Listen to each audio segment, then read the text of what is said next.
Olá, sou a doutora Roberta Machado, neurologista infantil, e vamos hoje com uma convidada muito querida, a Michele, que é mãe atípica, que vai contar um pouco sobre sua trajetória, seus anseios e aí todo o seu enredo com o diagnóstico e o tratamento do seu filho.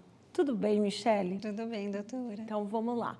Conta como foi aí que você observou os sinais, como foi tua trajetória com o teu filho? O Noah é o meu segundo filho, né? Eu tenho uma menina de 14 anos e tinha uma diferença muito grande deles neném. O Noah era uma criança que não gostava de muito contato. Apesar de recém-nascido, ele gostava de ficar no berço dele. Ele não era uma criança que gostava de ficar no colo. Teve algumas alergias, coisas assim, mas o ponto que mais me chamou a atenção foi quando aos 6, 7 meses ele ainda não sentava, não levantava o pescoço, e aí a gente veio descobrir que era a questão da hipotonia. E aí aos 8 meses a gente começou as terapias, a físio, na verdade, né? E até então era tratado isso. Eu tinha uma desconfiança porque eu via que o Noah não interagia, o Noah não imitava, não balbuciava nada, né? Mas era algo que aparentemente eu achava que fosse da minha cabeça. E algumas pessoas também falavam isso, né? Ah, você está inventando coisa, a criança tem seu tempo. E aí foi quando a gente começou a procurar neurologista e o autismo estava falando muito na TV, algo que eu nunca tinha prestado atenção antes. E aí eu ficava olhando, falava, alguma coisa tem, alguma coisa diferente está acontecendo e eu preciso saber. Como era que você se sentia com essa frase? Cada criança tem o seu tempo, então não compara o Noah com a irmã. Como é que você se sentia? Às vezes eu ficava acuada, porque as pessoas, como elas falavam muito que eu estava procurando, às vezes eu me sentia culpada de ficar procurando algo no meu filho. Mas eu falo que instinto de mãe não falha. Se eu não tivesse ido atrás tão cedo, talvez hoje o desenvolvimento do Noah estaria mais atrasado do que, não digo comum, do que o autismo traz ali para a gente, né? Mas me deixava bem triste, porque eu via as outras crianças, né? Na época, minhas amigas tiveram filhos na mesma idade. E os filhos dela balbuciando, elas tirando foto do filho sorrindo, rindo, imitando, e o Noah não fazia nada disso. A gente brincava até que o Noah julgava a gente, porque a cara do Noah era sempre assim, para tudo, era parado. Por mais que a gente tentasse alguma interação com ele, ele não interagia. Quem foi o primeiro profissional que tu procurou aí diante disso? Tu falasse com alguém, com a pediatra, ou tu primeiro foi no neurologista? Como é que foi que aconteceu? A primeira profissional foi a pediatra, né? Que eu falei para ela que eu estava achando algumas questões bem estranhas, o fato dele não sentar, coisa assim. E aí ela me encaminhou para o neurologista. A primeira neurologista que eu passei, ela falou que de fato Noah tinha alguma questão, não falou nem que era hipotonia. Ela falou assim, não, é alguma questão só de atraso motor, mas nada muito grave. E aí eu questionava ela se havia outras questões. Ela falava que não, que era coisa da minha cabeça. Só parando aqui que tem um termozinho para eu explicar que se chama hipotonia. Hipo, menos. Tônus, o que é tônus? Nossa musculatura em repouso, ela fica de uma forma, né? Assim. Quando ela fica molinha, assim, a gente chama de hipotonia. Quando ela fica rígida, assim, a gente chama de hipertonia. Estou explicando porque nem todos os nossos, né, espectadores são da área da saúde e a gente tem que explicar esses termos que realmente é algo que a gente cria em alerta, né? Mas para muita gente é só um atraso e aquele bebê quietinho. Olha que legal, né? Um bebê quietinho, que não dá trabalho, né? Então, quando tu chegaste na primeira neurologista, ela te encaminhou para fazer a reabilitação. Isso. A gente fez físio durante uns 6 meses, porque como ele era neném, digamos assim, a gente começou com 8 meses a fisioterapia, ele avançou muito rápido, né? Eu acho que por conta da musculatura dele ser ainda mais molinha, eu não sei explicar o certo, mas ele avançou muito rápido, mas foi muito doloroso, porque travar ele em algumas posições para ele poder firmar a coluna, porque ele não segurava nem o pescoço, o Noah não girava, não segurava o pescoço, não fazia nada. Então, a gente começou assim. Depois, ele teve a questão de andar tudo com 1 ano e 2 meses, eu acho que estava dentro do padrão ali, né, pela condição dele. Veio a pandemia, a minha pediatra, que é a pediatra do Noah desde os 3 meses de idade até hoje, o Noah tem 6 anos, ela falava para mim, você já passou com a neuro? Eu falei, eu estou passando. Ela falou, entendi. Por que você não vem para cá, para a clínica? Na época tinha a doutora Roberta na clínica. E ela falava, passa com a Roberta, porque aí a gente trabalha em equipe. Na verdade, ela estava querendo ver mais coisas. Talvez ela estava vendo mais coisas no Noah, mas como era uma outra especialidade, ela não podia me falar, eu acredito, por questão ética. E aí, de tanto ela me convenceu, eu falei, tá bom, doutora, vou trazer para cá, porque facilita para mim. E aí eu lembro, na primeira consulta, a gente chegando no seu consultório, o Noah já andava, e você falando para mim assim, deixa ele super à vontade, eu vou avaliá-lo conforme o que ele me permitir. Eu falei, não, tudo bem. E aí, na hora que você terminou a avaliação dele, conversou comigo, falou assim, olha, mãe, nem falou do autismo ainda, né? Porque ele tinha 1 ano ainda. Ele tem algo, eu não sei te dizer o que, mas a gente vai investigar, a gente vai procurar. Provavelmente, pode ser que o Noah tenha uma síndrome genética. Eu falei, mas por quê, doutora, né? Como que chegou a essa conclusão? Ela falou assim, tá vendo esse rasgadinho no final dos olhos dele? Tá vendo o formato da boca, a orelha, os olhos, a sobrancelha, a almofadinha na ponta dos dedos? Tudo isso é característica de alguma síndrome. Porém, a gente vai investigar, como eu te disse, a gente não tem como afirmar nada. E assim foi, aí encaminhou eu para fazer toda a investigação com o geneticista, coisas assim, e foi quando a gente começou. A partir dali, o Noah já começou a fazer as terapias também. Você falou assim, independente de qualquer coisa, eu já vou encaminhá-lo para fazer todas as terapias. Então, o Noah começou o tratamento muito cedo. E isso eu acho que facilitou bastante para o diagnóstico dele, né? Só dentro do contexto, quando a gente fala em síndromes, conjunto de sinais e sintomas que você agrupa e lembra uma condição genética. Nós temos a síndrome de Down. Se você olha aqueles pacientes com síndrome de Down, você consegue reconhecê-los, né? Apesar de não ser todos iguais, mas você vê uma característica, o olhinho mais puxadinho, né? A estatura e etc. E isso a gente chama de dismorfismos, né? Algumas vezes faciais, que era o que o Noah tinha, que são indícios sutis de condições genéticas. Nós não somos perfeitos, mas nós temos aí alguns padrões que, se uma criança foge deles, a gente tem que começar a investigar. O que a gente tem que fazer é isso, é investigar, mas agir. Por quê? Porque existe uma questão de que quanto mais cedo essa criança tem a intervenção, ela vai ter aí melhor prognóstico e também por conta da neuroplasticidade. Tempo é neurônio. Então, esperar às vezes fechar um diagnóstico, não, vamos intervir. Você tem um problema, você não precisa rotular esse problema para se ter a solução. Então, realmente se encaminha, tá? Aqui é um caso que eu trouxe a Michele, porque realmente a gente precisa alertar que o autismo ele pode vir isolado, mas ele pode vir acompanhado com algumas condições genéticas. E a gente precisa explicar, e nada mais, nada menos que uma mãe que teve toda uma trajetória aí, que cursou com o diagnóstico, né? Aí de um atraso basicamente motor, né, com aquela frase, e não foi um atraso significativo, né, estava dentro da janela, e com alguma alteração no exame físico. Isso causa um impacto, e eu queria que você falasse um pouco da tua angústia de saber que ele tem algo, mas não ter ainda o nome, porque eu sei que até, assim, atualmente, não tem, isso é uma dificuldade, tá? 40% dos pacientes com alguma pista genética, né, com alguma aí hipótese que aquele quadro seja genético, e principalmente dentro do âmbito neurológico, 40% não fecham o diagnóstico genético por aí, por mais que seja submetido a inúmeros exames.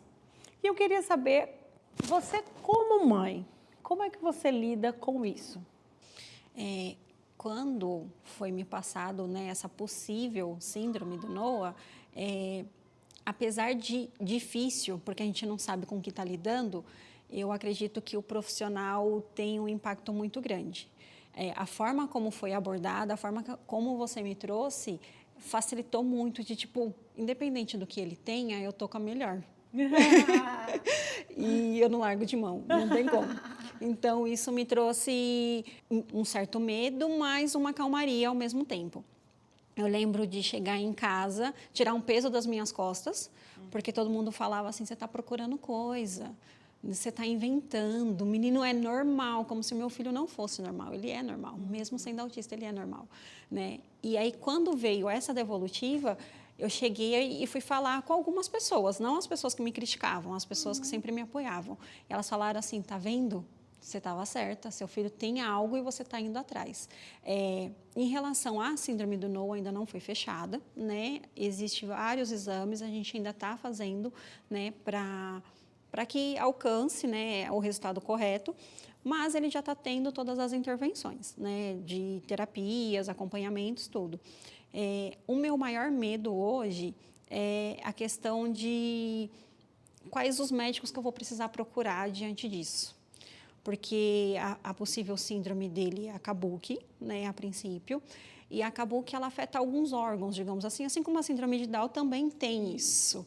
Então, o meu medo é esse, os profissionais que eu preciso adaptar agora para ele. Isso é uma coisa, Michele, que realmente preocupa, e é esse o intuito da gente fechar. Tem muita gente que tem um certo preconceito quando a gente fala sobre os diagnósticos genéticos. Ai, é para culpar se veio do pai, se veio da mãe? Jamais. É porque, diante de algumas condições genéticas, nós temos aí o que a gente chama de comorbidade, vem junto, tá? Então, nós vamos ficar em alerta, né? A comunidade médica que acompanha vai ficar em alerta, de forma geral, tanto o pediatra, como o neurologista infantil, quanto o geneticista, para algumas condições que vêm como comorbidades, que vêm junto. Vamos lá. Se for uma síndrome genética que tem aí alguma comorbidade, algo cardíaco, nós vamos submeter aí aos ecocardiogramas, aos exames, que para uma criança sem essa condição não seria necessário. Então, é muito além do que, assim, vamos lá, vamos vir, ou vem do pai ou vem da mãe. Por quê? Porque muitas famílias, elas têm esse tabu, né? Aqui, no programa, eu quero muito quebrar alguns tabus, né? E conversar muito mais do que a gente fazer ciência, é a gente ver a experiência do outro e replicar e ter a ciência ali junto, com um olhar para a gente poder desvendar algumas coisas. Então, realmente, muitas mães que veem alguma condição genética têm aí aquele receio. Ai, é para descobrir, é para culpar. Ai, então, se for do meu lado, vão dizer que a culpa é minha. Não, é pela criança. Hoje, a gente volta-se muito mais aí numa medicina voltada pelo paciente, pelo bem-estar, pela qualidade de vida, né, para dar a essa criança muito mais suporte. Então, é diante disso que a gente tem toda uma questão também para saber. Você não precisa do rótulo no momento para poder atuar, mas posteriormente a gente também precisa desvendar algumas questões. Vamos falar agora dessas questões da reabilitação. Como é que foi aí? Tu viu que tinha os sinais, né? Fez o diagnóstico, veio primeiro do autismo, né? Que tu falasse, e logo em seguida o genético, um genético que a gente chama por pistas, não ainda fechado né, pelos exames. Mas e como é que está esse processo de reabilitação para o Noah? Falo que a gente agora vai em bando, porque é uma equipe grande. É neurologista, é TO, é físio, é psico, é psicopedagogo, é musicoterapeuta. Eu falo que eu estou muito bem assessorada com essas pessoas, né? Meu filho, ele vai conseguir fluir por conta disso, por conta de não ter a questão do preconceito. Muita gente... algumas mães, né, principalmente quando pega o diagnóstico, elas acabam não aceitando por conta da rotina, que é a terapia. Eu não romantizo, né, de verdade. É cansativo, sim, a gente está lá todos os dias, mas é por um bem maior, né, que é o meu filho. Cada evolução que ele tem, a gente comemora. O Noah tem 6 anos, ele não tem uma fala funcional ainda, mas ele é verbal. Mas quando ele consegue concluir uma frase, né, alguma coisa assim, a gente comemora muito.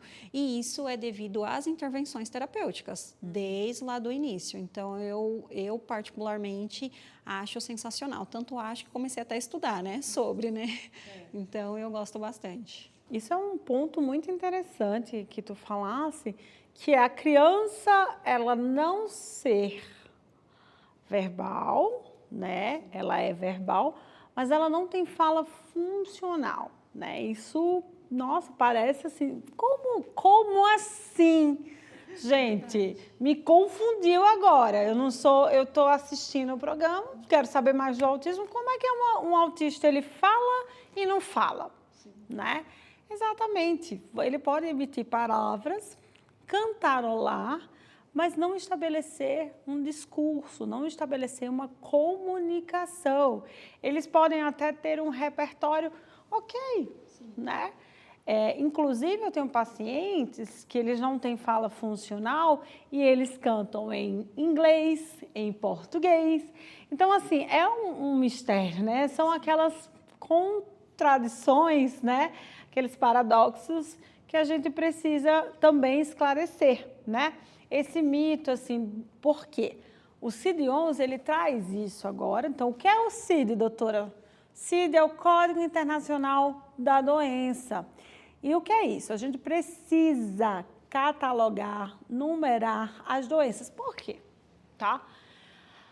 Se você for para o Japão, para a Coreia, para os Estados Unidos, ele vai ser autista.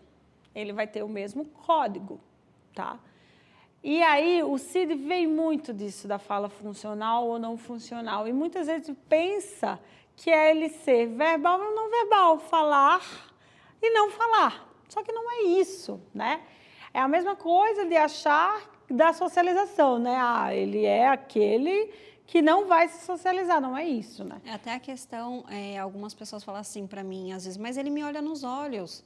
Eu falei, ele olha, porque a gente faz um tratamento com ele. Eu acho que desde que com 8 meses o Noah começou a físio, com 1 ano ele começou o TO e as outras, e a gente trabalha isso o tempo inteiro. Não significa porque ele te olha nos olhos que ele não é autista. Ah, outra coisa que eu escuto muito, mas ele fala, porque antes eu falava que ele era não verbal, né? Eu não explicava o contexto, mas ele está falando. Ele está conversando. Eu falei, não, ele não tem função. Pergunta alguma coisa para ele, ele não vai te... Ah, mas ele pede água. Eu falei assim, a gente treina isso com ele desde 1 ano de idade. Eu quero água. E ele repete da mesma forma desde 1 ano de idade. Ele entende o que é água, ele sabe o que é água. Mas é algo que a gente trabalha com ele em terapia desde 1 ano de idade. Exatamente, são essas questões que eu quero trazer aqui com pessoas que vivem o cotidiano do autismo, né? Tanto mães, pacientes, que é para desmistificar, né? E a gente começar a ver com a ciência. Tem algum outro ponto, Michele, que te cause angústia dentre dos sinais do autismo? Com o Noah, não, mas de ouvir falar, sim. As pessoas têm mania de colocar todos os autistas numa caixinha. Sim. Todos os autistas, eles não olham nos olhos, eles são agressivos. Ou eles são muito inteligentes, nossa, quando fala que é autista, nossa, ele é muito inteligente. E nem todo autista tem essa inteligência que as pessoas acham que tem, né? E a questão da agressividade, nem todo autista é agressivo. Tem pessoas que não são autistas e são agressivas. Então, eu acho que isso é o que mais me pega, essa questão de colocar os autistas na caixinha, achar que todos eles fazem a mesma coisa. Nem nós não somos iguais, as crianças não crescem todas fazendo a mesma coisa, mas com os autistas, eles acham que funcionam assim. É uma coisa que a gente tem que ver também, o outro lado que também vem agora na nova reclassificação, é quando se tem ou não o que a gente chama de deficiência intelectual. Vamos lá. O termo antigamente chamado era o retardo mental. Infelizmente, nesse CID de agora 10, ainda é retardo mental. Mas a gente vê que algumas crianças, apesar da potencialidade, elas não conseguem aprender, né? Não conseguem. E é muito associado nos casos, principalmente daqueles níveis 2 e 3, né? Com a deficiência intelectual, que são duas coisas distintas. E hoje a gente fala, né, dessas polaridades, né? O alta habilidade, o alta performance. E você tem razão, né? As pessoas ligam muito o autismo com a genialidade, que tem aí um nicho, né? Que antigamente era chamado de síndrome de Asperger, e que hoje a gente vê que são altas habilidades ou alta performance, porque inteligência demais também é um problema, sim, por conta de que ativa todo um outro circuito, só que não é a maioria, né? Exato. Exato, isso também me angustia um pouco, porque não é a maioria, né? E aí as pessoas veem os autistas como sendo dessa forma, né? Dentro das polaridades, ou aquele que não fala, não se comunica, né? Que é dentro de uma crosta, e tem a velha frase de que angustia também, que é ele nem parece autista. Muito, muito. Eu já ouvi também, de verdade. Hoje eu não ligo tanto, porque eu falo que a gente escolhe as lutas diárias, né? A luta é o Noah evoluir e não dar atenção para as outras pessoas. Mas eu já ouvi falar, nossa, mas ele é tão bonito. Nossa, o olhar dele é lindo. Eu falei, ué, mas o que tem a ver uma coisa com a outra? Isso é realmente uma frase impactante, né? Ou seja, não ter cara de autista ou é bonito para se ser autista, realmente são frases, né, que a gente precisa construir em cima, né? Não é porque ele é autista que ele vai ser feio, né? Sim. Enfim, são essas questões que a gente precisa, né, orientar, precisa desmistificar. Sim. E sobre a inclusão dele na escola, Michele, como é que foi, né? Que também é uma coisa que as mães atípicas sofrem bastante. Conta como foi. Olha, a inclusão, ela é sempre com muito choro e gritaria, de verdade. A gente, mesmo levando o laudo, explicando, eu sou uma mãe super participativa. Eu sempre me disponibilizo para estar na escola, né? Esse ano ele foi para o primeiro ano. Ano passado ele estava na prézinho, que a gente fala, né? A escola era muito receptiva. Sempre que eu marcava reunião, elas me ouviam. Elas aprenderam muito algumas questões que nem o Noah tem, a crise de ausência, né? A convulsão de ausência. Elas nunca tinham ouvido falar e elas aprenderam. Então, elas levaram isso para a vida, porque hoje qualquer criança que chegar com isso, elas sabem lidar. Então, elas eram muito abertas. E eram poucas crianças, né? Porém, na primeira série, as coisas mudaram bastante, porque é uma escola um pouco maior, tem a questão de aprender a ler e escrever, apesar de ser algo que não me incomoda se ele não vir a não ler e escrever, né? O importante é ele socializar e fluir, mas foi bem desafiador, porque não tem acompanhante para ele. O que tem são estagiárias para a escola toda, 400 crianças, 3 meninas, não dá nem para cobrar muito delas, né? Infelizmente, isso é uma questão até do município, mas Aonde eu moro não tem, eu tive que contratar uma AT para estar com o Noah integralmente na escola, porque não tem. O que acontece muito é falado muito sobre inclusão. Né? A gente inclui, não, a gente é uma escola inclusiva, mas equidade não existe. Só para também um parênteses, até assistente terapêutico, tá? São pessoas que vão ficar num apoio maior com o paciente autista, e aí elas desenvolvem treinos para eles, tem sempre uma clínica ou um outro profissional de base para fornecer esses treinos, tá? Diferente de uma auxiliar pedagógica que está para fazer aí as questões pedagógicas, ou seja, as questões de ensino, tá?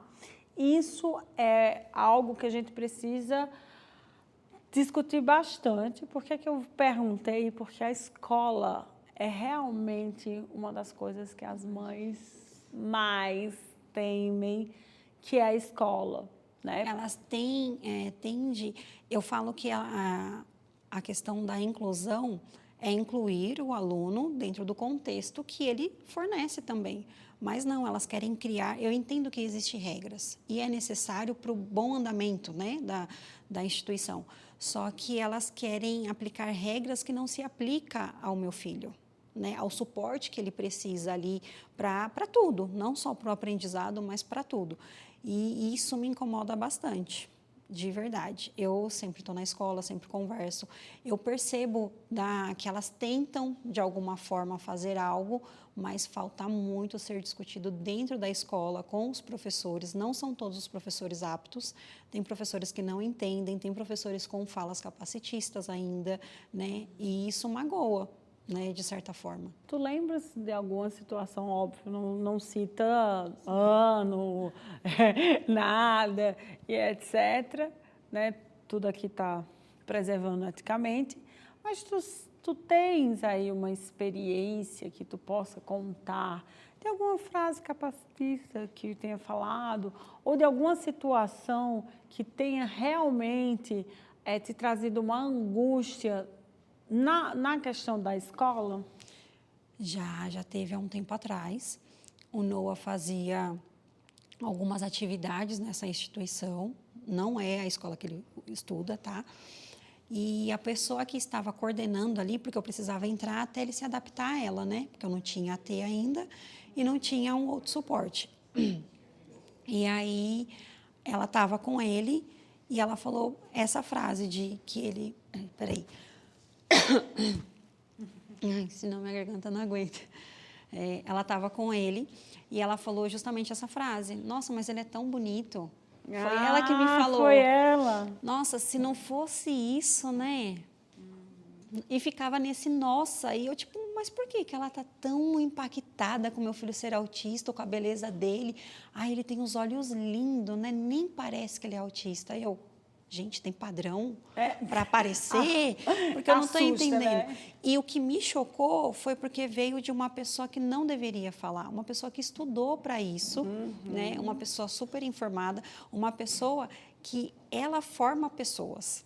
Então, foi o que me impactou. Porque a gente ouvir de uma outra pessoa sem instrução, dói, mas a gente releva. Mas de uma pessoa que estuda para isso, uma pessoa que forma opiniões, isso impacta bastante.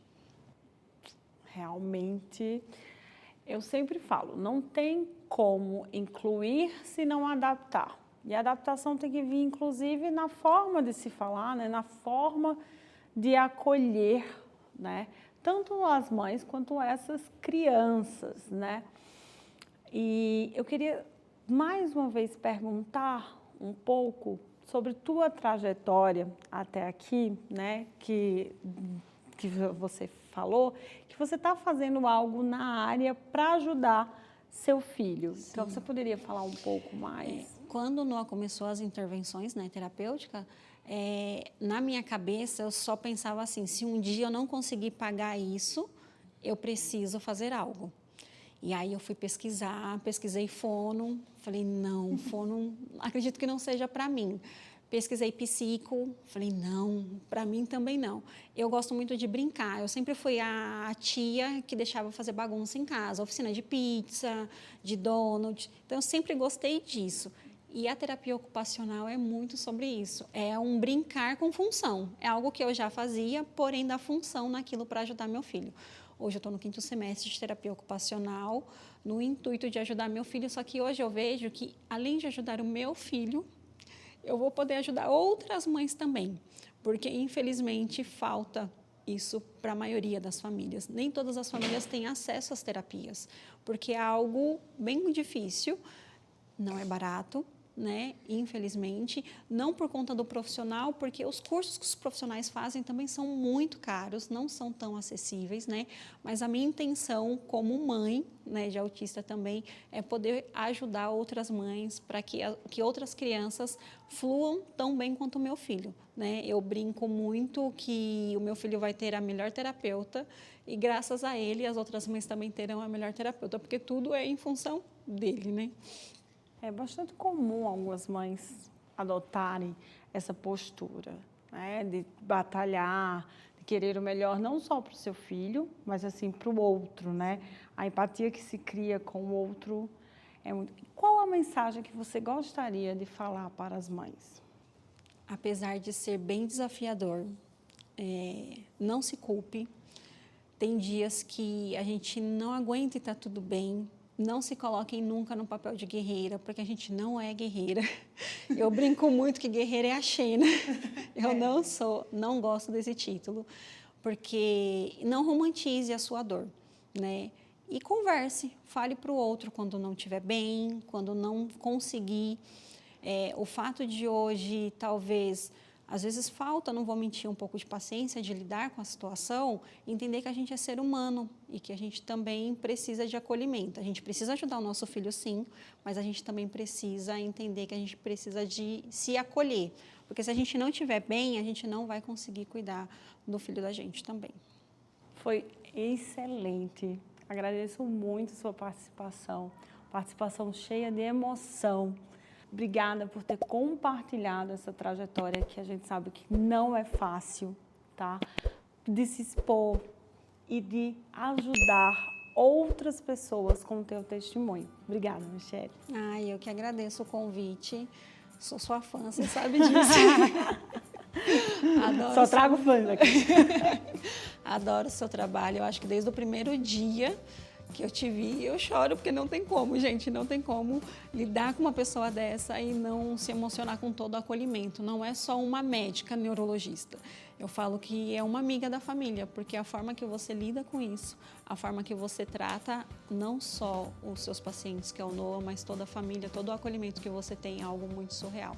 E parabéns, né, por esse projeto que vai levar muita informação e é o que a gente precisa.